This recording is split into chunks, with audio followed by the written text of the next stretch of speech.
नमस्कार.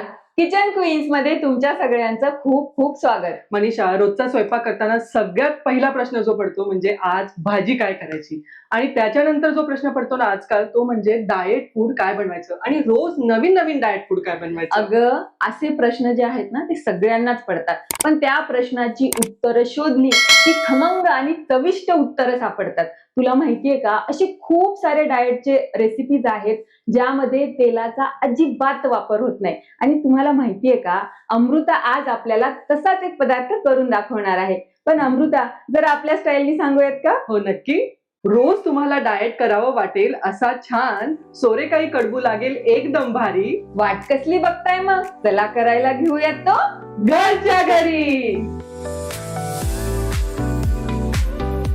मनीषा, सोरेकाई कडबू हा एक कर्नाटकातला फेमस ब्रेकफास्टचा आयटम आहे ज्याच्यामध्ये तेल अजिबात वापरलं जात नाही. आपण नेहमी विचार करत असतो की आज नवीन फूड काय बनवायचं, तर असे वेगळे वेगळे पदार्थ आपल्या प्रेक्षकांनी ट्राय केले पाहिजेत म्हणून आपण त्यांच्यासाठी घेऊन आलोय. बरं. तर त्याच्यासाठी आपल्याला काय लागणार आहे मनीषा, सगळ्यात आधी आपल्याला घ्यायचा आहे इडली रवा.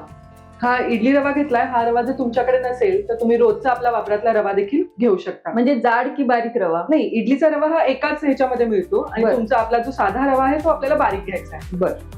हा 1 वाटी. त्याच्यानंतर ह्याच्यात आपल्याला घालायचे साधारण 2 मोठे चमचे भिजवलेली चना डाळ, हरभऱ्याची डाळ. सगळ्यात इंटरेस्टिंग आयटम जो ह्याच्यामध्ये जाणार आहे तो म्हणजे चिरलेला शेपू. अच्छा, साधारण अर्धी वाटी शेपू.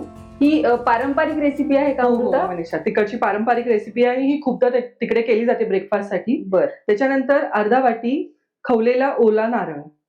ओला नारळ घालणं तुम्हाला गरजेचंच आहे, तुम्ही स्किप करू शकत नाही, कारण की त्याने एक छान मॉइश्चर येतो ह्या पदार्थाला आणि बाइंडिंगला ते काम करतं. त्याच्यानंतर अर्धा वाटी किसलेला भोपळा. बरं. त्यानंतर आपण घालतो याच्यामध्ये किसलेलं आलं, साधारण 1 चमचा. हिरवी मिरची तुमच्या अंदाजानुसार, तुम्हाला जसं कमी तिखट जास्त तिखट हवंय त्यानुसार हिरवी मिरचीचे तुकडे. 1 मोठा चमचा कढीपत्ता. कढीपत्त्याची पानं आपण रफली हाताने कापून घेतलेली आहेत. मला वाटतं अमृता, साऊथ इंडियन रेसिपी म्हटलं हो. त्यामध्ये ओलं नारळ, कढीपत्ता हे आलंच. हो. आणि साधारण 1 चमचा जिरं. बरं, जिरा आपण अख्खच जिरं घालतो. आता हे छान मिक्स करायचंय. यात सगळ्यात महत्वाचा घटक घालायचा राहिलाय तो म्हणजे मीठ. आपल्या अंदाजानुसार मीठ. हे छान मिक्स करून घ्यायचंय. ह्याच्यात सगळ्यात आधी पाणी घालायचं नाहीये. आपला जो काही ओलं खोबरं आहे किंवा आपण शेपू धुवून चिरून घेतलेला आहे, त्या पाण्याच्या मॉइश्चर मध्ये हा रवा भिजून जातो. आणि जर नाही भिजला, तुम्हाला असं वाटतं की थोडं कोरडं आहे, तर थोडंसं पाणी 1-2 चमचे घालून तुम्हाला हे बाइंडिंग करून घ्यायचं. बघ मनीषा, हे आपण छान मिक्स केलंय. यात जो दुधी भोपळा आहे, ओलं खोबरं आहे, त्यांनी याला मॉइश्चर आलाय. पण हे आपल्याला स्टीम करायचंय, सो थोडंसं एक साधारण 2 छोटे चमचे पाणी ह्याच्यात आपण घालूया. बस बस बस. हो, हे छान मिक्स झालंय.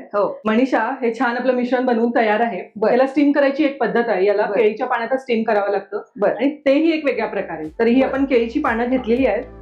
पहिला तुम्हाला गॅस लावशील. हा केळीचं पान जे आहे ते आपल्याला हलकसं गरम करून घ्यायचंय. म्हणजे गरम करण्यामागे काही कारण आहे का? कारण असं आहे मनीषा, की आता तू बघशील हे मिश्रण थोडंसं सुक्क आहे, तर त्याला एक बाइंड व्हायला मदत होते आणि ते पकडून ठेवतं मिश्रण. बघ, हे हलकसं गरम झालंय. आता आपण हे जे मिश्रण आहे ते ह्याच्यामध्ये भरलंय आणि हे आता आपल्याला व्यवस्थित फोल्ड करायचं. अच्छा. हे गरम केल्यामुळे दुसरा एक फायदा काय होतो मनीषा, केळीचं पान आहे ना, ते फाटत नाही. बरोबर. आणि ते व्यवस्थित फोल्ड होतं. बरोबर. हे पहा असं. अच्छा. हे असे पॉकेट्स आपण अजून बनवून घेऊयात. बर.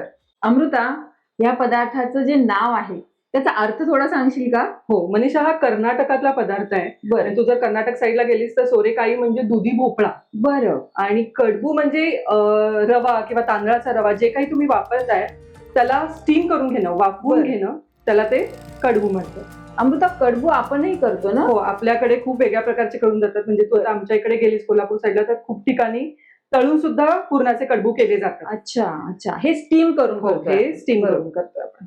मनीषा, आपले सगळे पॉकेट्स भरून झालेत. आता ह्याला आपल्याला साधारण 15 ते 20 मिनिटं छान स्टीम करून घ्यायचं. आणि आपलं स्टीमरही मस्त गरम झालंय. हे पॉकेट्स भरतानाच तुम्ही स्टीमर गरम करायला ठेवा, म्हणजे वेळही वाचेल आणि हे पटकन स्टीमही होतील. मीडियम फ्लेमवर 15 ते 20 मिनिटं आपल्याला ह्याला स्टीम करून घ्यायचंय. मनीषा, 20 मिनिटं झाली आहे. हे स्टीम झालं असेल, आपण बघूया. पाण्याचा कलर पूर्ण बदलला ना की ते व्यवस्थित स्टीम होतं. गॅस आपण बंद करूया आणि हे काढून घेऊया. हे छान मनीषा आपल्याला गार करून घ्यायचे आणि बरं. मग फुलायचे. बरं. जे आपले पॉकेट्स आहेत ते छान गार झालेत. आता आपण ह्याला काढून घेऊयात. छान बाइंडिंग आलंय हं, अमृता. हो बघ मनीषा, इडली रवा आहे तरी पण हा छान हो. अगदी स्टीम झालाय. हो. ह्याच्याबरोबर तुम्ही कोणतीही चटणीसह किंवा फक्त गरम तूप जरी ह्याच्यावर घालून खाल्लं तर हे खूप छान लागतं. बघितलं ना, अजिबात तेलाचा वापर न करता मस्त असा हेल्दी एक नाश्त्याचा प्रकार इथे झालेला आहे. अमृता, जरा नाव एकदा परत सांग बाई. हो, ह्याचं नाव आहे सोरेकाई कडबू. म्हणजे अगदी झटकीपट होतो, फक्त व्यवस्थित ह्याला वाफ तुम्हाला घ्यावी लागेल आणि नेहमी नेहमी तेच नाश्त्याचे पदार्थ न खाण्यापेक्षा असा वेगळ्या राज्यातला एक प्रकार नक्की करून बघा.